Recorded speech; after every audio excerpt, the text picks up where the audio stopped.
Reports emerged that Fardosa had been hospitalized and was receiving medical treatment.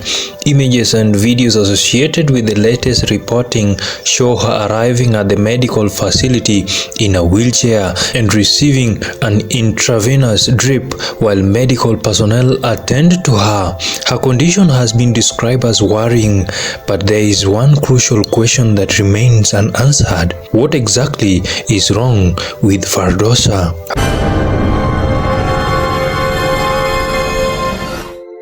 According to reports, Fardosa's health deteriorated to the point where she required hospital care. The available footage reportedly show her in a wheelchair, receiving intravenous drip and being assessed by medical personnel.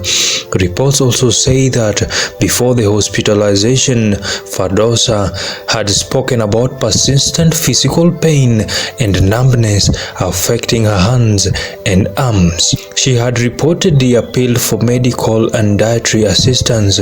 Those symptoms are certainly concerning. She became famous for making people laugh. From Kakuma in Turkana, Fardosa's spontaneous personality and unforgettable reactions turned ordinary moments into viral entertainment. Fardosa, good morning. Good morning, sir. How are you, sir? Okay, so nimekuja kukutembelea leo. Naona umekaa smart sana. Amen. Nimekuletea pesa. Kuna rafiki yetu anaitwa Koino Lekore. Wait, Koin. Amesema nikupe pesa. Pesa ngapi? Shika, ndio hii pesa ya 200. 200. Si hata 1500. Sio 1500, ni 200. Her journey took her from local life in Kakuma to national recognition, television appearances, and a growing audience across Kenya.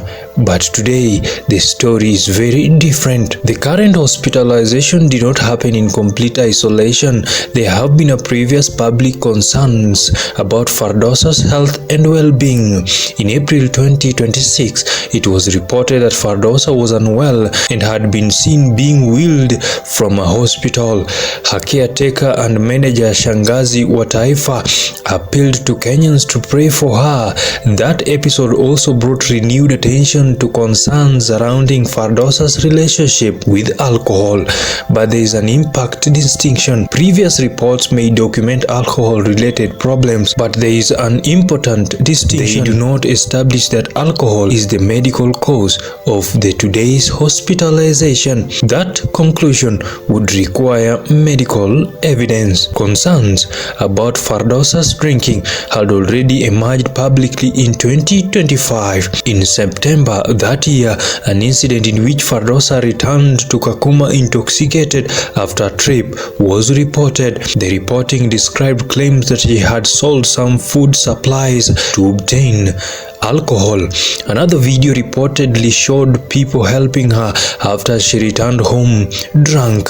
The incident triggered calls from members of the public to rehabilitation and greater support. Fardosa later returned to Shangazi and apologized. These events became part of much larger conversation about what was happening to a woman whose life had changed dramatically after becoming famous. To understand the concerns surrounding Fardosa today, it is important to understand how quickly her life changed.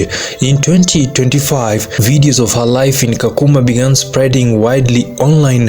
Shangazi wa Taifa had started recording ordinary moments involving Fardosa, eating, cooking, talking and reacting to unfamiliar experiences, and audiences loved those reactions. Rice and beans, mala, yogurt, Nairobi elevators and excavators, the overwhelming experience of the city life, even discovering that a friend was pregnant, her personality became the attraction. One of the most memorable reaction, kumbe wewe iko na bwana, became widely repeated online. Suddenly, Fardosa was no longer known only in her community. She was becoming a Kenyan internet celebrity. Her newfound popularity brought opportunities, public attention and support from well-wishers, but fame can also bring pressures that are invisible behind the camera. Fardosa's story raises a difficult question. What happens when an ordinary person suddenly becomes famous?